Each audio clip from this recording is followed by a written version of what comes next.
vista de que el tiempo es muy corto para nosotros. Bien, el día de hoy vamos a ver un tema que me parece importante. El objetivo de la reunión del día de hoy es que podamos conversar sobre un tema que es sumamente importante en el desarrollo de la profesión, en este caso de la medicina. Ustedes como estudiantes han tenido ya los primeros contactos, ya tienen una personalidad definida, ya ustedes están en plena desarrollo hacia la madurez, la mayoría de ustedes ya está cumpliendo la edad necesaria y vamos a dedicar la carrera a un escenario en el cual vamos a tener un contacto con seres humanos. Entonces, vale la pena que tengamos en cuenta esta primera etapa el recuerdo que habíamos hecho de este edificio plomizo que queda en la avenida Salaberry, que es el Ministerio de Salud, donde en el frontis dice el tema personas que cuidan a personas. Yo tomaría esto como base para entender lo que vamos a escuchar el día de hoy. De hecho, esa alegoría de personas que cuidan a personas significa, de alguna manera, la esencia de la sesión del día de hoy. ¿Qué somos nosotros? Personas. Somos seres humanos, pero personas. Y somos personas por una categoría específica que nos ha dado la naturaleza, Dios o lo que sea, lo que hubiera logrado hacer. Ese desarrollo de inteligencia humana ha permitido que los seres humanos nos hayamos motejado a nosotros mismos el concepto de persona, ¿no? A diferencia de los animales, que en general pueden desarrollar actitudes físicas mucho más desarrolladas y más importantes que los seres humanos, pero tienen una limitación en su capacidad de pensar. Y eso los hace sujetos de una condición, de una categoría que nosotros le llamamos, para mejorarla, de trascendencia. Entonces, los seres humanos, como seres humanos, somos trascendentes. Nos hemos motejado a sí mismos. ¿Y por qué? Porque tenemos la categoría de pensar. Y pensar según las neurociencias, es todo un complejo fenómeno de algunos seres que tienen la capacidad de establecer una serie de circuitos mentales que le permiten tener una memoria básica, un raciocinio y un futuro. De manera que con eso ya nos hemos colocado, nos hemos entronizado como los seres que en la naturaleza, por lo menos, probablemente seamos los más desarrollados. Bien, no nos diferencia que estamos biológicamente vinculados, genéticamente vinculados a todos los seres vivos del planeta. Todos compartimos algunos genes, algunos en gran cantidad, incluso hay algunos animales que tienen una genética tan parecida que difiere de idéntico por un par de genes. De manera que no estamos hablando de nada esotérico. eh, Entiendo que para muchos de nosotros el ser divino, un ser supremo, un gran arquitecto del universo ha construido todo esto, pero en los efectos prácticos de ciudadanía de un país en el que compartimos, en una comunidad, somos seres humanos, somos personas. Y en el caso de los médicos, personas que atendemos personas, porque así lo establece el sistema de salud de nuestro país. Bien, entonces vamos a ver algunas cosas interesantes en ese tema. El ser humano, ya sabemos, es un proceso que ha evolucionado desde lo más arcano, de lo más primitivo. Los primates, nuestros más cercanos parientes, que con una inteligencia quizás mayor que la de otros, pero comparable con inteligencias de otros animales, que pueden ser muy parecidas a la del primate. Y luego viene esta serie de homínidos que han sido quienes han precedido a la raza humana como la vemos el día de hoy.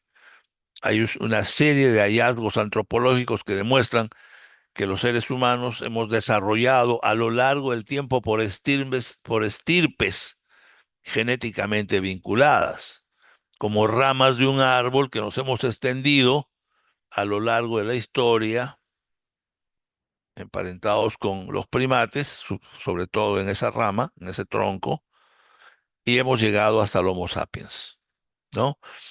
Ya todos sabemos que el neandertal, eh, que se asume desaparece, pero otros creen que no desaparece, sino se fusiona o es copado por el Homo sapiens sapiens, que es nuestro predecesor más cercano, que aparece en África y que de alguna manera se disemina por el globo terráqueo a través de las vías y comunicaciones naturales, que ustedes lo saben. No, es algo que no es una novedad, no es un nuevo cuento ni una nueva doctrina, eso ya lo sabían ustedes, simplemente lo estamos recordando para enfatizar algunas cosas importantes. Bien, vamos a ver algunos conceptos que me parece que ustedes ya también los conocen, pero vamos a enfatizar en ellos. Yo creo que la concepción del hombre para el hombre fue vincularlo a lo divino, ¿no? Y esta imagen no puede ser más alegórica de Dios creando la vida del ser humano, ¿no? A través de un soplo en un pedazo de tierra, en un pedazo de barro, se crea el hombre. Es una concepción, miren, moderna, ¿no? Del siglo XVI.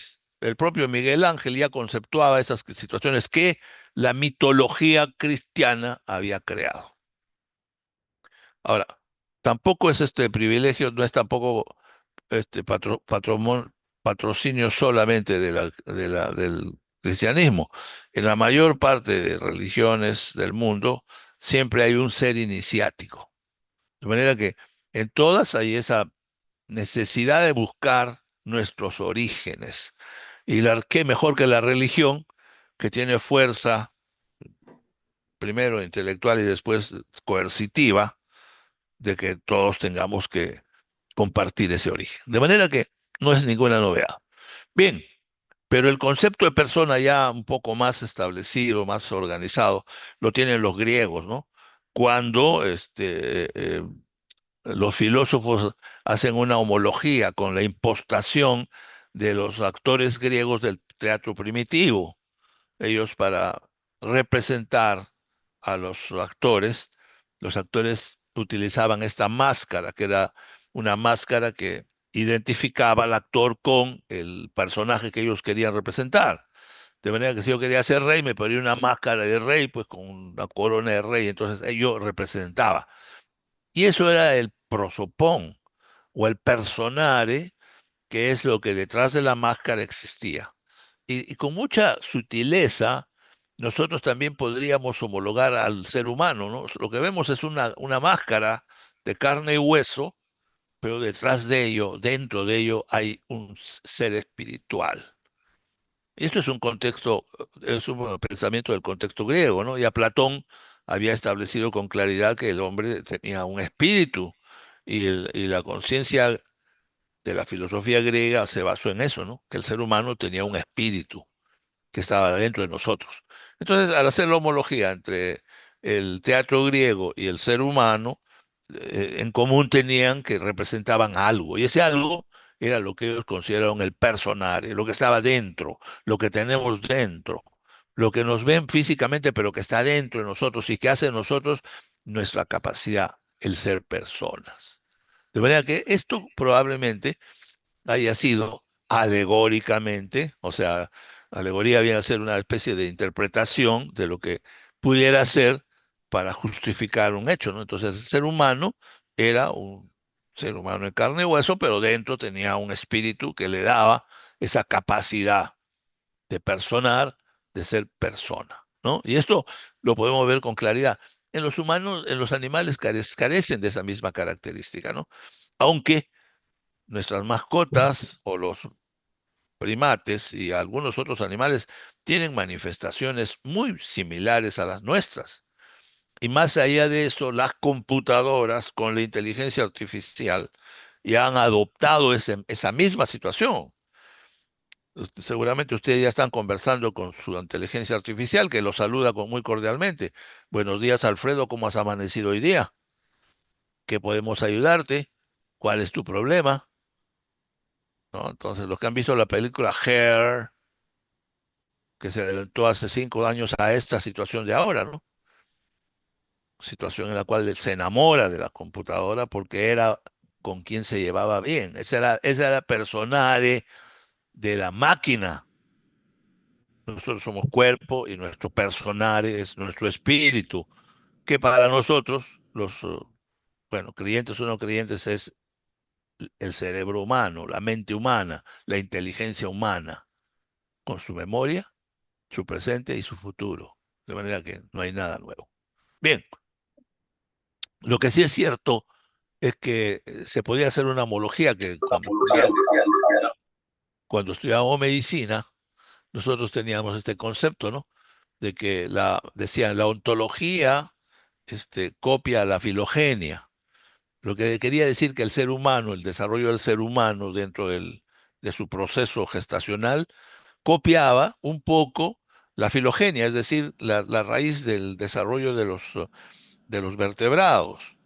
Si ustedes hacen una similitud entre ambas, van a encontrar que en todos los animales es igual. De los genes, de los gametos masculino y femenino, se forma genéticamente un nuevo ser que va desarrollándose hasta que ya adopta la imagen adulta y nace.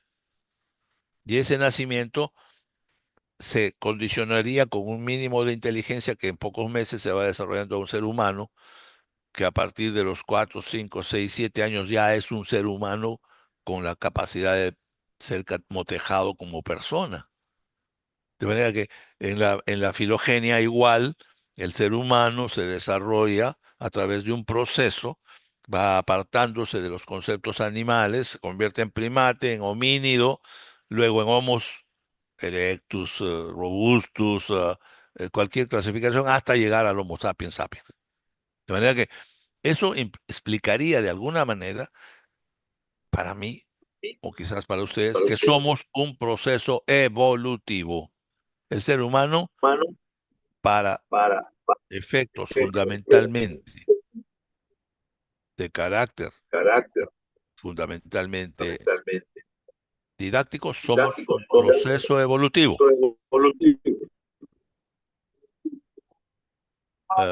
Por favor, ¿alguno de ustedes tiene abierto por favor, si lo puede apagar? Bien, entonces creo que esta parte la entendemos todos, ¿no es cierto? Yo creo que no hay ningún problema. Muy bien, ya los conceptos judaicos que después se vuelven en la base del cristianismo y que se fusionan con todas las concepciones previas de todas las religiones o de los conceptos filosóficos básicos, establecen lo que con alguna razón justificaba pues este vínculo con lo superior. El hombre se forma el séptimo día según la Biblia, por el soplo divino del Ser Supremo, ¿no? Entonces, ya con eso, pues, imagínense, es como si nos hubieran dado el título ya de médicos al final. Ustedes después de mucho tiempo evolucionan, pasan de embrión a estudiante de medicina, después tercero, de cuarto, llegan internados y finalmente juramentan médicos, ¿no? Un proceso evolutivo, ¿no? Entonces, un poco que esto podría explicar el pensamiento que tenían los griegos y judíos y cristianos sobre el tema.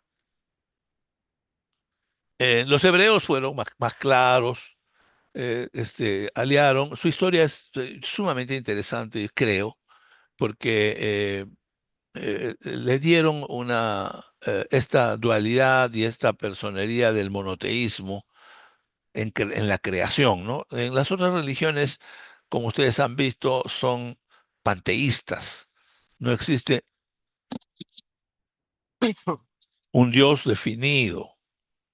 Y eso genera en el ser humano, en el concepto filosófico judaico, a esta imagen divina creada que imita los atributos que Dios le imprime, ¿no? Y al extremo de que el hombre se declara a imagen de Dios. Bueno, un poco soberbio, ¿no?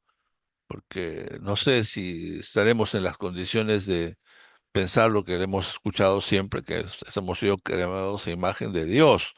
O sea, somos como unos pequeños dioses, pero por lo menos la inteligencia nos ha permitido de alguna manera desafiar a la naturaleza.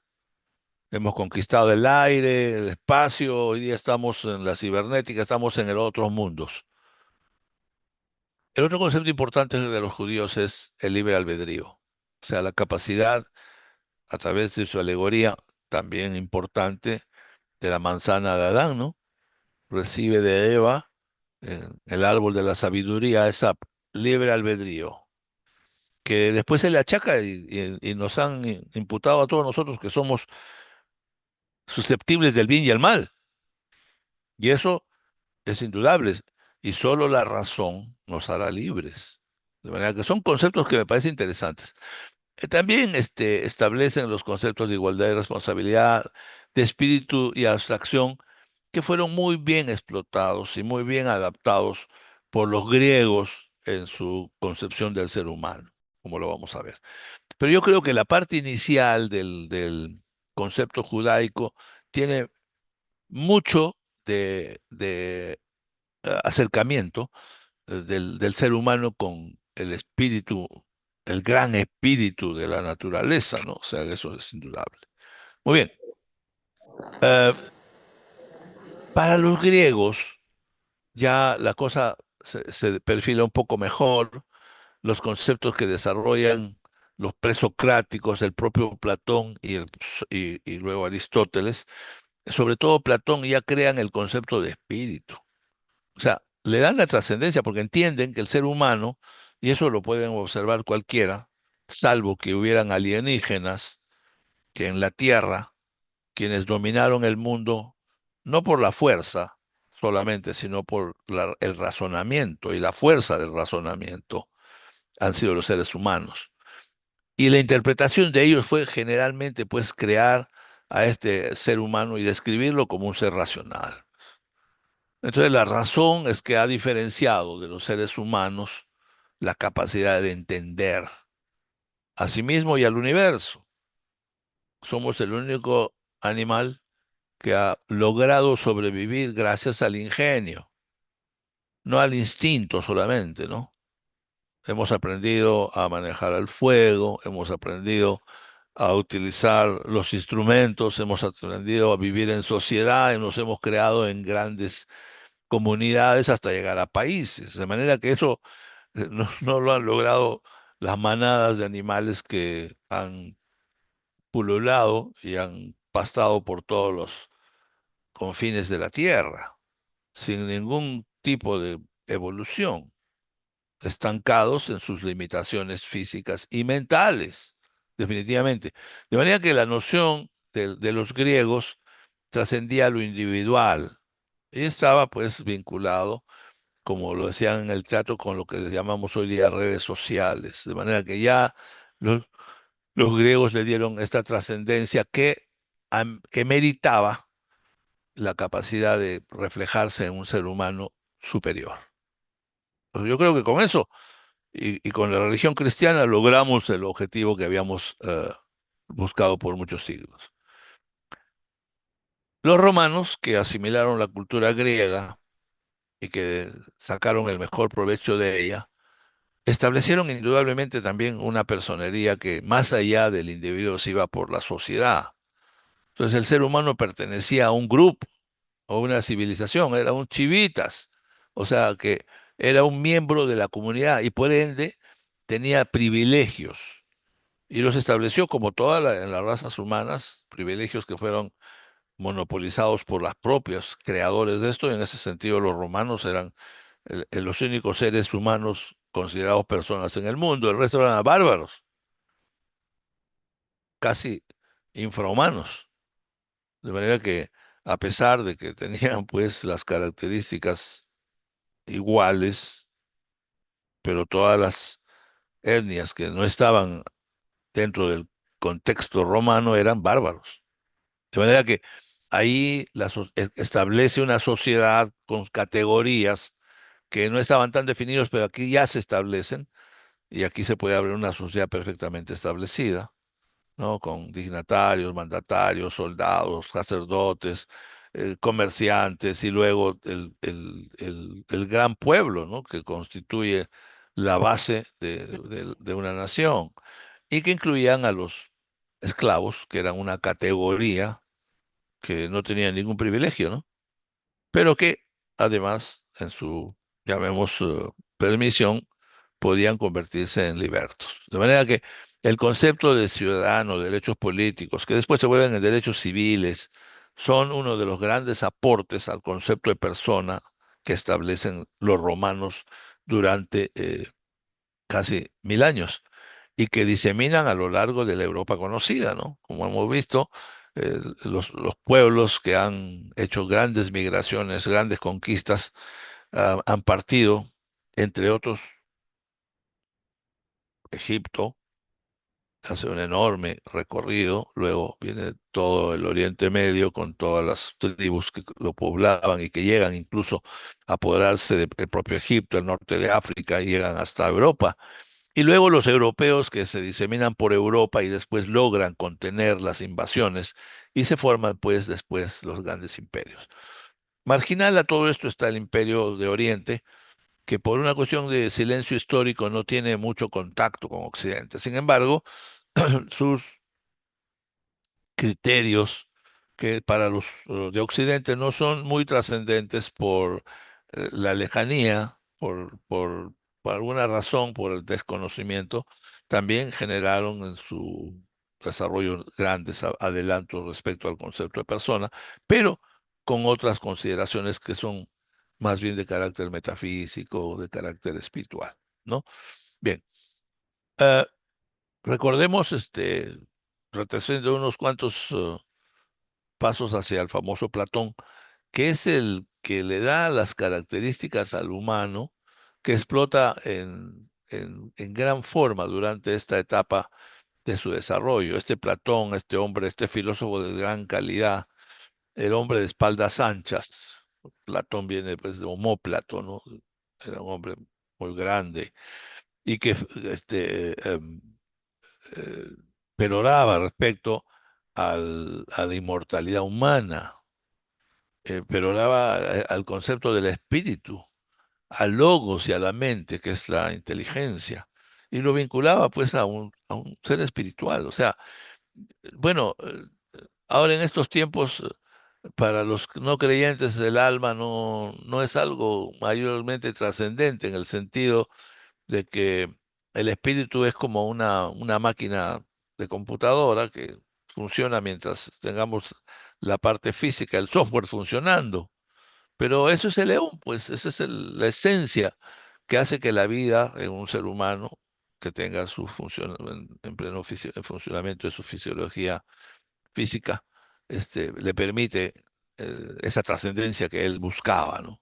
Y que la justificó porque era el único ser que tenía el entendimiento, el logos, la capacidad de pensar, de transmitirse a otros,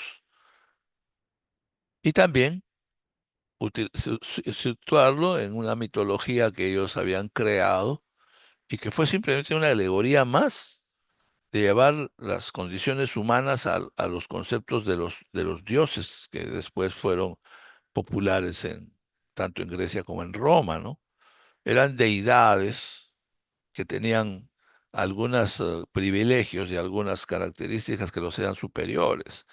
Pero esto era simplemente un sueño psicológico de la idealización del ser humano en dioses, ¿no? O sea, ellos los crearon porque en cada uno de ellos justificaba en Marte, el dios de la guerra, y le daban todas unas características en su esposa, en sus hijos, en eh, todos los grandes dioses, Zeus, Apolo, todos representaban, eran humanizados, tenían representación humana, solamente que tenían características excepcionales. De manera que esto fue pues rápidamente reemplazado por el concepto cristiano del alma, que fue ya más bien siglos después, cuando se aclaran muchos de los conceptos que los propios griegos habían generado, ¿no? Recuerden ustedes que esa descripción de Platón, cuando alguien dijo que el hombre era un bípedo implume, claro, la característica estaba muy notable, ¿no? No tenemos plumas, caminamos de pie. Somos uno de los pocos seres que casi exclusivamente camina de pie. La mayor parte camina a dos patas o tiene la capacidad de volar como una cuestión adicional. Pero entre los mamíferos, el único o uno de los pocos es el hombre. De manera que él, al hacer esta alegoría, también alegoría, eh, desplumó un gallo y le dijo, bueno, acá está un hombre. Pues si ustedes creen que un bípedo impluma, entonces un gallo pelado es un hombre, pues, ¿no? Eso lo podíamos ver en una pollería, ¿no? Donde pelan a los pollos, ¿no? Pues no podemos llamarle hombre a eso, ¿no? Bien, Aristóteles también revolucionó, tuvo conceptos mucho más claros, definió más claramente el concepto de alma, del espíritu, lo vinculó a una serie de situaciones que un poco hacia la divinidad, de establecer de que el ser humano no podía aparecer y depender simplemente de un desarrollo evolutivo. No había esos criterios que hoy día los tenemos muy claros y sus relaciones eran temporales y el hombre al morir simplemente desaparecía y el alma también. Pero eso también sirvió para que en algunas religiones, sobre todo las orientales, se hable de la reencarnación. O sea, era tan valioso el alma que no se podía perder y de tanto en tanto tenía que migrar.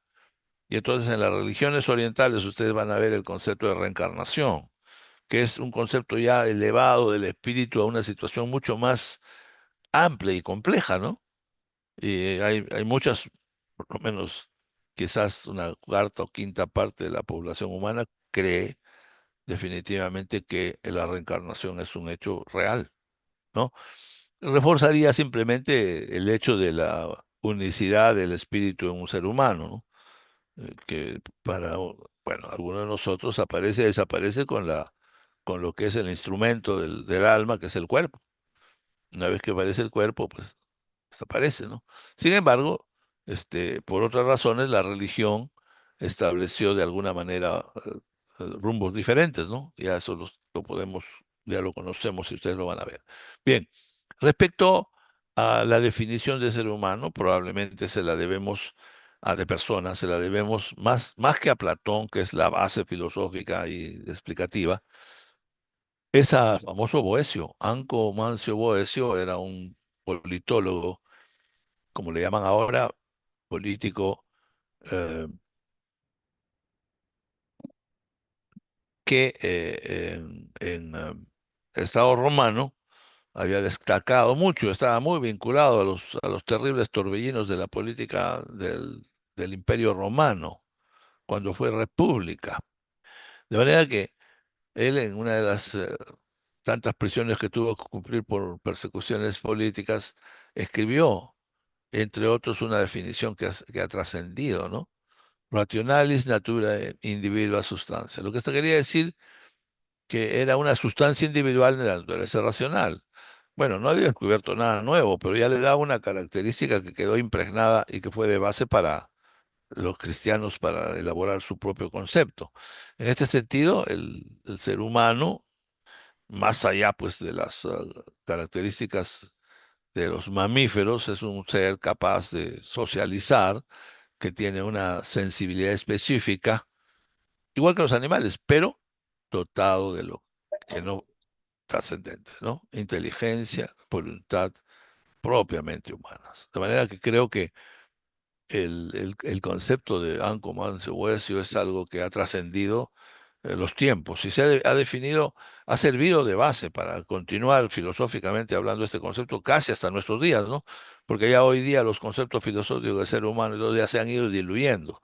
Ya no hay mucha controversia, pero en estos tiempos eran vitales porque constituían el conocimiento del alma humana y el concepto y la interpretación de la filosofía y de la ciencia y de todos los de los tiempos primitivos y que culturalmente se desarrollaron a lo largo de toda de Grecia a Roma, todo el medioevo, el Renacimiento, en los tiempos modernos, hasta nuestros días. Ya los filósofos modernos han tenido que cambiar, apareció la fenomenología, ya el escepticismo y los criterios han cambiado. Creo que hoy día tenemos otros conceptos que antes no se podían tener. Hoy día tenemos un gran liberalismo para conceptuar estas situaciones que antes tenían que existir para que estén de acuerdo con fundamentalmente con las corrientes religiosas y las corrientes políticas de esa época. Ahí había pues ustedes ya conocen todos los terribles dramas que se establecieron en las repúblicas europeas, perdón, en los países europeos, cuando la religión utilizó la política como su medio de desarrollo, ¿no? Entonces, los grandes problemas que se suscitaron en casi todos los países y que después terminaron en las grandes guerras con el Islam al otro lado del mundo. Nos trasladamos a un escenario al otro lado del mundo para prevalecer nuestras ideas, ¿no? Locos, ¿no? Un poco ahora, quizás, como los Estados Unidos, que ha intentado y está logrando de alguna manera intrometerse pues en las políticas de casi todos los países del mundo, ¿no? Ya ese colonialismo que había durante el siglo XVIII, XIX y XX, en donde las naciones europeas se habían apropiado del mundo, hoy día pareciera que Estados Unidos es el dueño del mundo, ¿no? Está interviniendo en Ucrania y Rusia, está en Afganistán, pretende apoderarse de Groenlandia, bueno, ya un cambio en el pacto social con América Latina, o sea, todas esas situaciones las ha vivido el ser humano en la historia repetidas veces, basado en el poder, en la capacidad de conquista y en el desarrollo de las sociedades que ya pensamos que con el siglo XX, empezando el siglo XXI, todo estaba resuelto con la aparición de los derechos humanos. Muy bien, definitivamente los trujamanes del tema en plena Europa, fundamentalmente en Italia, España y Francia, se desarrollan pues unos grandes cambios, ¿no? Una interpretación religiosa, absolutamente religiosa, es basada, entre otros, en grandes personajes como Santo Tomás de Aquino, ¿no? Uno de los más grandes exégetas y filósofos de todos los tiempos, y que, este, eh, basado en los conceptos platónicos, y que después Boecio los aplicó en forma personal, le sirvió para establecer pues la capacidad del ser humano y vincularla a la creciente religión cristiana, que allá en esas épocas comienza a convertirse en católica, ¿no? En la cual el ser humano es un ser que tiene la naturaleza racional, bueno, no es nada nuevo, pero que le daba la trascendencia, esa dignidad que lo hacía ser un superior. Este fundamento, de alguna manera, permitió este libre albedrío, o sea, le da al hombre la capacidad que Adán y Eva habían tenido, ¿no? El elegir el bien del mal. O sea, estaban al libre albedrío, al razonamiento propio y a la elección. De manera que con eso, de alguna manera, basa toda la teología cristiana de todos los tiempos, que establece, entre otras cosas, ya por acuerdos de los grandes obispos de la época, establece pues los márgenes y linderos que han traído enorme confusión en los tiempos modernos sobre de qué se trata cuando queremos llevar la filosofía y aplicarla en el razonamiento humano de del desarrollo de una comunidad, de un mundo nuevo. De manera que estos conceptos han tenido vigencia pues por más de 1000 años, casi 2000 años.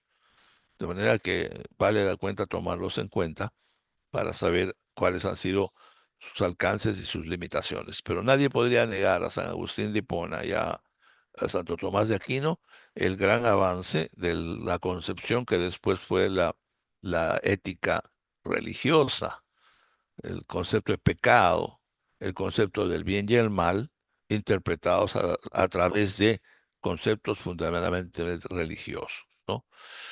Bien, pero los tiempos fueron cambiando, pues, y aparecieron numerosos pensadores, algunos de los que nosotros conocemos con claridad, que han ido de un extremo a otro, pues, ¿no? Ya el propio John Locke, este hombre que genera este concepto de espíritu de alguna manera, del gran espíritu humano y que conceptúa el padre de la psicología, de que el hombre nace con una tabula rasa, nace como hoy día podríamos homologarlo a una máquina fotográfica sin película, con película, pero empezando, como una computadora nueva. O sea, el hombre no tiene nada para ellos. Todo lo asimila en el proceso, y creo que eso es verdad.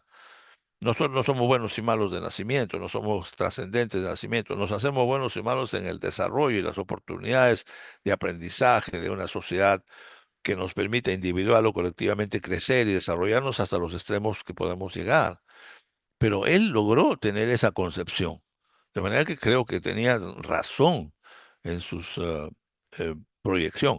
Y no se olviden, él ha sido la base de la democracia, él siendo un amanuense, un escribano, politólogo, médico, filósofo, padre de la psicología, estableció los lineamientos básicos de relación del ser del rey con los súbditos. Eso ha sido un enorme avance, no reconocido de este enorme pensador inglés del siglo XVI. 200, 300 años después viene la Revolución Francesa, muchísimo tiempo y de alguna manera basa sus conceptos en ese contrato social que había ideado el famoso John Locke y que Rousseau, años después, lo establece como una especie de justificación para el desarrollo de la Revolución Francesa, en sus conceptos que tiene sobre el contrato social. O sea, ya en estos tiempos, ahora lo entendemos, el ser humano estaba para hacer un pacto que nos lleve a los conceptos de democracia, ¿no? O sea, que teníamos que llegar a. Otro concepto importante, limitado, es decir, expandido por la enorme inteligencia y capacidad del famoso Descartes. Este hombre que vivía un mundo muy controvertido, en un momento muy crítico, cuando aparece el famoso calvinismo y aparecen todas las disensiones religiosas, incluyendo la aparición de la iglesia anglicana y la aparición de numerosas sectas, incluyendo la de Lutero y todas estas que se derivan fundamentalmente de los conceptos que aparecen y se desarrollan prácticamente durante los siglos XV, XVI y XVII, ¿no? Entonces, él vuelve a retomar la filosofía y para no chocar con los conceptos de cristianos ya establecidos, habla del método, el método que es uno de sus elementos, bueno, adicionales, pero habla de la res extensa y de la sustancia. O sea, regresa al concepto de cuerpo y espíritu. Eso es sumamente interesante. La res cognitans y la res extensa. O sea, se refería al cuerpo y la mente. O sea, no difería mucho, pero se adaptaba. Y además se tuvo que adaptar a las consecuencias religiosas que ya imperaban y tenía que adaptarse. El aporte de Kant lo vimos en la primera clase, ¿no? Es genial individuo que creó el concepto de voluntad como elemento central del ser humano y que le dio esa capacidad de tener la libertad, la capacidad de hacerse a sí mismo, de darse sus propias leyes. Es un gestor de la democracia de todos los tiempos. Es un hombre, pues, indudablemente trascendente, porque establece la dignidad del ser humano a esa capacidad humana de ser respetado por su capacidad, por su inteligencia y sobre todo por los derechos que adquiere a través de sus normas. Yo creo que nadie puede negar su importancia. Y luego vienen autores como Peter Singer. Hay dos Peter Singer, hay uno que es australiano y este tiene como concepto un concepto revolucionario, ¿no? Que si bien es cierto, los seres humanos podíamos motejarnos de ser hombres con espíritu, había ciertos seres humanos que no lo tenían, pues, ¿no? Y esto puede mostrar, pues, en un feto anencefálico, que no le podemos llamar persona, ¿no? Porque simplemente no tiene ninguna capacidad o posibilidad de desarrollar pensamiento, ¿no? Y así pudieran haber quienes, por razones temporales o definitivas, o por falta de desarrollo no tienen la capacidad. Y esto genera pues un cambio importante en la concepción de persona, ¿no? Entonces, no todos, y esto es discriminativo, pero real, no todos podemos tener los conceptos de persona que se han elaborado hasta estos tiempos. De manera que los conceptos de Kant, regresando a él y reforzando sus ideas, establece de alguna manera estos conceptos que me parece que son vitales, que los debamos tener como elementos centrales de su filosofía y de nuestra condición humana, ¿no? El hombre es un fin en sí mismo, no es un medio para lograr los objetivos que plantea la sociedad, para el desarrollo, para el usufructo. No, no, no es un instrumento que le sirva a los otros para hacer algo, que tiene una dignidad. Es decir, dada su naturaleza racional, debe ser respetado, porque esa inteligencia hay que respetarla. Miren, y esto lo podemos extrapolar a los tiempos actuales, ¿no? Eh, Por razones políticas, ¿cuántas cientos, miles de personas han sido asesinadas en los 2 últimos años en el mundo, ¿no? La guerra de Ucrania la guerra de Hamas contra Israel muestra todo lo contrario de lo que hemos logrado, ¿no? Y luego esta famosa capacidad racional del ser humano de la voluntad, ¿no? De tener que tomar decisiones. Miren, con todo esto creo que ya era suficiente para poder pensar que el ser humano podría tener esas características. Y ya los complementos de Descartes inciden en el mismo proceso, ¿no? Que se refieren a este concepto de sustancia espiritual del alma y las sustancias. Ahí creo que no hay ninguna otra situación. Luego, él, mire, refuerza todo lo que ya se había dicho respecto a la unidad de alma y cuerpo. Y en el concepto de cogito ergo sum hace una alegoría que me parece sumamente importante, ¿no? O sea, pienso, luego existo. O sea, quiere decir que la existencia está basada en la capacidad de pensar. Si no pensáramos, no existiéramos. Y Peter Singer lo dice muy bien en estos tiempos, ¿no? Hay seres que no pueden considerarse en la raza humana, en la especie humana o en los seres humanos personas. De manera que, de alguna u otra manera, nos han servido de base para el concepto de persona. De manera que todo esto está reducido en esto, en esta serie de normativas que el hombre ha tenido que darse a través de elementos que establecen sus códigos civiles, los códigos de definición del concepto de persona jurídica, el código civil fundamentalmente, y también en todas estas situaciones que de alguna manera reconocen en los seres humanos las capacidades que tienen para respetar. Y en salud, en forma específica, las normas de salud están orientadas precisamente a que los médicos reconozcamos a través de todas las lineamientos de las leyes que se han generado, la Ley General de Salud, en todos los reglamentos, en todas las cartas a los pacientes, en los derechos de los pacientes, esa relación que hay con el respeto al ser humano, no solamente como un cuerpo físico, como ustedes lo ven en las salas de autopsias o en los anfiteatros donde vemos lo físico, pero de alguna manera ese ser humano merece algún grado de respeto. Y eso es algo que el estudiante de medicina debería entender desde los primeros años de su desarrollo. Ya ustedes han hablado del Kohlberg con sus docentes y hoy día los pueden reforzar. Todo esto está basado fundamentalmente en esa capacidad que tenemos de desarrollar un contenido moral, que es un contenido que no existe en la naturaleza. Es algo establecido precisamente para poder justificar que los seres humanos tenemos un aprendizaje moral a lo largo del proceso que tenemos de desarrollo, desde lo más incipiente hasta lo más avanzado, y que ha establecido etapas que han permitido que tengamos diferentes niveles. El premoral, el preconvencional de los niños, de las sociedades sujetas a otras situaciones, el complejo de las personas que nos sujetamos, como los estudiantes que han respondido y que están convencidos que vivimos en un mundo de leyes.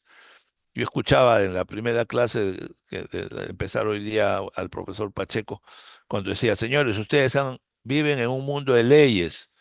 Si un joven entra con una lata de cerveza a nuestro campus, está violando las leyes. Eso se llaman normas.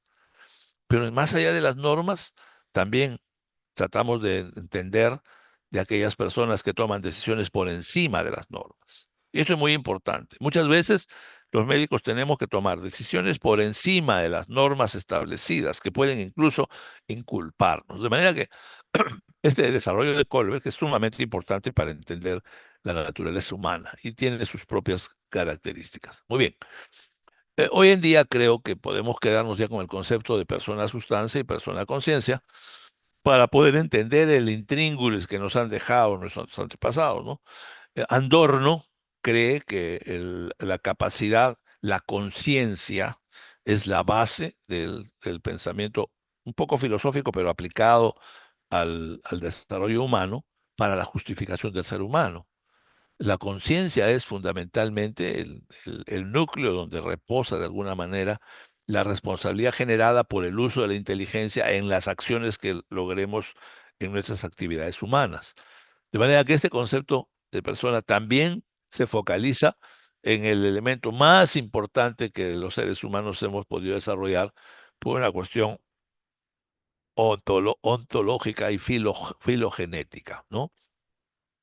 Somos el proceso de desarrollo de millones de años que nos ha permitido un sistema que tiene una capacidad muy parecida a la capacidad de las inteligencias artificiales, que genera una serie de circuitos que permite tener algún tipo de nexos entre nuestras células neuronales que poco a poco van estableciendo complejos sistemas que permiten establecer entre la memoria, la inteligencia, la percepción, la proyección y otros de las grandes e importantes funciones que cumple el cerebro. Sin embargo, los bioticistas modernos como Engelhardt, también con Singer, considera pues de que esto no se puede hacer extensivo a todos los seres humanos. Y esto, de alguna manera, nos lleva a nosotros, a los médicos, a tener estas dudas un poco existenciales, pero que son importantes para que nosotros podamos comprender por nuestra parte cuáles las limitaciones que tenemos para reconocer en los seres humanos esta enorme capacidad. Ya hemos establecido con las láminas anteriores cuál es el papel de Singer y cuál es su base filosófica de carácter reduccionista, que si bien es cierto establece esa capacidad, pero también la restringe y que también no solamente la restringe, sino que puede perderse. Un individuo que tenga un accidente vascular o una situación luego de haber sido un miembro importante de la sociedad humana se convierte en un objeto. El cadáver viene a ser un objeto. Una paciente con muerte encefálica ya es un objeto. Y esto es importante, ¿por qué? Porque permite que ya como objeto el ser humano tenga que tener otra categoría, diferente a la de la persona viva y en plena capacidad de razonar. De manera que eso también es importante. Entonces, en bioética, yo creo que podemos quedarnos con estas cosas que son el contexto de todo lo que se hemos establecido. Primero, somos desde el Homo sapiens ya un ser que tiene una complejidad con ciertas características de pensamiento, de socialización y de reconocimiento del bien. Capacidades que nos permiten racionalizar y poder establecer nuestro entorno y que tenemos una dignidad por ser seres humanos. Eso es importantísimo. El enfermo, a pesar de que pueda perder su capacidad espiritual, mantiene su capacidad de ser humano. Y los médicos tenemos que ser susceptibles de estas personas. Y esto tiene que ver, no se olviden, entre otros, con los problemas que se suscitan en los diferentes ámbitos, como es el caso hoy día de la eutanasia, hoy día de los pacientes en muerte encefálica, etcétera, etcétera, que son seres que han perdido esta capacidad y que por lo tanto pudieran ser objeto de algunas situaciones que se puedan aplicar.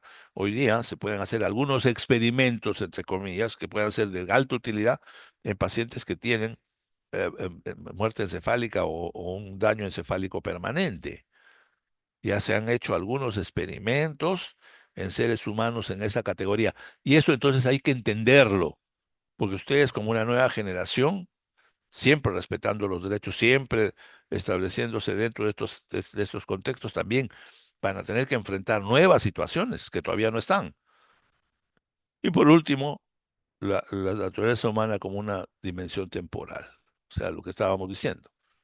Bien, todo esto creo va a generar una serie de situaciones y la aparición pues de diversas doctrinas explicativas, entre ellas la bioética personalista, en contraste con la bioética eh, eh, principialista, que establece pues esta situación del ser humano en función de el concepto de persona. Miren, está tan arraigado en la bioética personalista que es irreductible para algunas de las concepciones que en la bioética eh, principialista son una avanzada, que son un reto a situaciones más eh, extremas.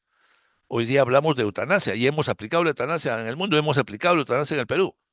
Eso ha trascendido más allá del concepto de persona, jurídico, cristiano, religioso, lo que ustedes quieran. Ya hemos dado un paso. Ya el aborto terapéutico ha abierto un espacio ya irreductible, ya pues, acá ya no hay dudas. La ley, incluso la ética de muchas situaciones, de muchos países, de muchas doctrinas, ha establecido su permeabilidad. De manera que quizás la bioética mantenga a través de estas doctrinas una situación quizás un poco extremista. Yo diría que esto sería lo que estamos buscando como resumen. El ser humano es una mezcla, como en Colbert, como en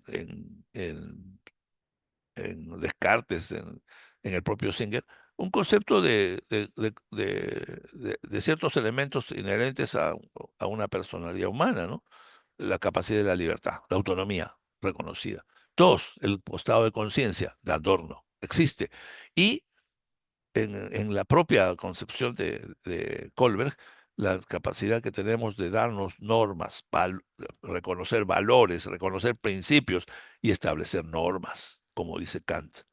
De manera que con estos cuatro conceptos, en la infraestructura del ser humano, fundamentalmente la autonomía y libertad, fundamental, los principios y valores y conciencia. Con estas tres cosas creo que tendríamos nosotros quizás una base teórica para poder interpretar en la bioética y en la vida real los alcances y limitaciones que tenemos para los seres humanos. Y en la medicina de una manera muy especial, el consentimiento informado es el núcleo de la voluntad humana, es el avance más trascendente que lo vamos a ver en una clase especial la próxima semana.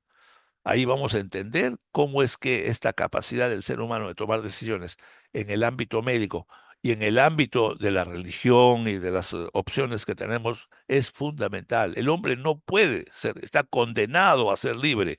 Es el gran principio de autonomía que reconoce con gran valía la bioética. El segundo concepto, que es también de carácter bioético y que hemos visto que tiene una complejidad relacionada con de lo físico con con lo espiritual, que es esa espiritualidad que le habíamos achacado a un origen divino, a un origen trascendente, es simplemente una copia de lo que una computadora hace el día de hoy con inteligencia artificial. O sea, esa capacidad de razonar de la máquina, de ser más rápida y más veloz que nosotros en agrupar las cosas, en hacer la sintaxis mejor que nosotros, en aplicar mejor el lenguaje, es simplemente la apología de un desarrollo que hemos creado. Y eso es tan cierto que eso existe en el ser humano, porque nuestro cerebro está preparado a través de la neurofisiología a adaptarse a la capacidad de pensar, de razonar, de tomar decisiones y a tener concepciones morales. Las concepciones morales no han aparecido, no están alrededor, no las hemos metido en nuestra cabeza, las hemos metido y las hemos fijado. Por eso es que nosotros podemos reconocer ahora esa horrible, pero real, similitud con la máquina. El ser humano es una máquina compleja. Ahí sí tendríamos que ver, ya los que creen en los conceptos religiosos de Dios y todo eso, qué capacidad tiene. Los valores ya los explicamos en la primera clase. Costumbres, valores, principios, esa es la base de nuestra base de concepción humana. Estamos basados en valores y eso no lo podemos perder. Con el soldado Ryan van a ver ustedes cómo es que podemos recoger de situaciones humanas diversos valores que son la expresión más auténtica de lo bueno y positivo que tiene quizás la filosofía, pero sí la bioética de reconocer que existen ciertas situaciones que no son espirituales, son parte de una formación comunitaria que logra los objetivos que nos planteamos y que establece las normas, pues sin normas no existiría un mundo civilizado. A pesar de ello, estas violaciones que se producen con los migrantes, con las invasiones, con las guerras de estos últimos tiempos, nos hacen dudar de que estas normas y estas leyes pudieran ser de alguna manera de gran utilidad. Acá está el concepto que los que no hayan leído, personas que atendemos personas. No, no hay otra alternativa. Somos los seres humanos a los seres humanos. Mi pena, pues, por pensar que las máquinas nos están superando. No hay otra cosa. La verdad, yo ya dudo cuál será el futuro de ustedes, qué será el futuro de la humanidad, en contraste con la ficción que hemos visto en las películas. El gran hermano de la película 1984. El gran hermano de las concepciones de las ficciones que existen. Hoy día hay una inteligencia, hay muchas películas relacionadas con la cibernética. Y aquí vienen los derechos humanos para terminar, que fueron establecidos precisamente para establecer nosotros, como seres humanos, lo que había dicho Kant. Nos hacemos nuestras leyes y tenemos que hacerlas porque es la única forma de convivencia pacífica. Y esto ha permitido que aparezcan estas leyes, esta declaración, que después de 2000, 5000, 10.000 años de civilización han logrado variar los conceptos del desarrollo de la humanidad hacia los desarrollos que la democracia establece. Hoy día el respeto por las personas. Y miren ustedes los políticos, cada vez que se encaraman tratando de romper esa relación con los derechos humanos como existencia. No, que nosotros tenemos que hacer como Bukele, hay que hacer lo que nos dé la gana. Bueno, pues es una modo de pensar. Pero eso es violar derechos humanos. Y los derechos humanos fueron gestados para ello, para que todo ser humano sea respetado, para que en función de ello la política y todas las situaciones que lo beneficien vayan a ello, que lo protejan y también que lo sancionen, por supuesto, en los casos en que haya una violación, una extravasación de los deberes de uno sobre los derechos del otro. De manera que los derechos humanos, súper importantes, fáciles de entender, fáciles de aplicar, para nosotros son fundamentales. Somos médicos porque cuidamos a seres humanos, espíritu y cuerpo. Los atendemos.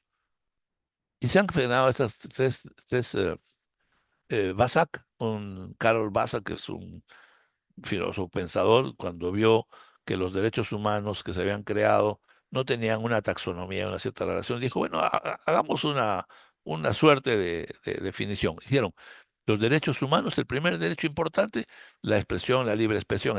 ¿A qué le llamamos eso? Los derechos de primera generación. ¿Y qué son estos derechos de primera generación? Aquellos que no necesitan ser escritos, existen per se, están con letras de bronce, no necesitan que hayan especificaciones y entre ellos están la autonomía, la libertad, el derecho a la vida, etcétera, etcétera. Todos estos derechos primarios. Cuando ves un hombre, él tiene derechos primarios que no hay necesidad de que conozcamos cómo funcionan. Sin embargo, después vienen los derechos de segunda generación, que son derechos que requieren, le dicen el derecho positivo.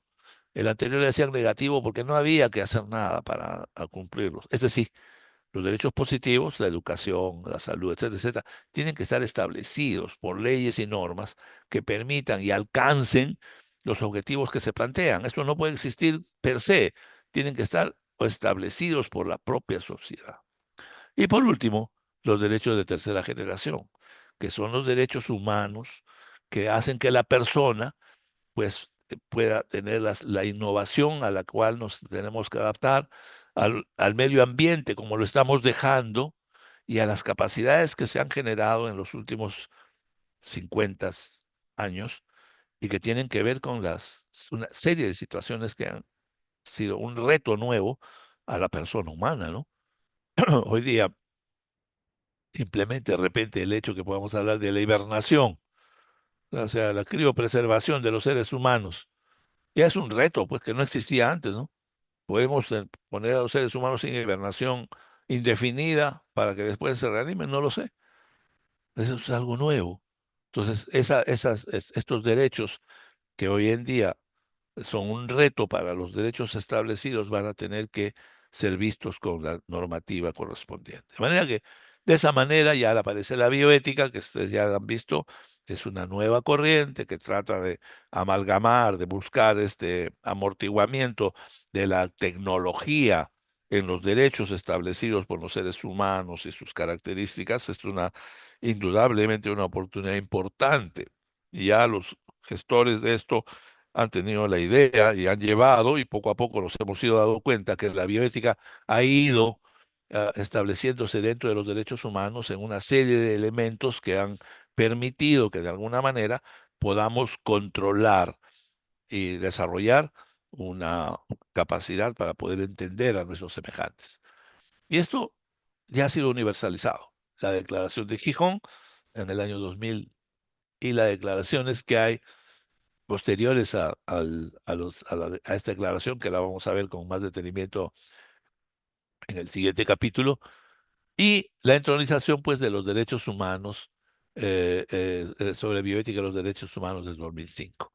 De manera que miren, desde los inicios del concepto de persona humana, de los griegos, de los romanos, de Descartes, de los grandes filósofos de la Edad Media, de los cristianos, de los católicos, de los conceptos de las nuevas generaciones, de Habermas y de todos los últimos filósofos, hasta la aparición de la bioética, hay todo un camino.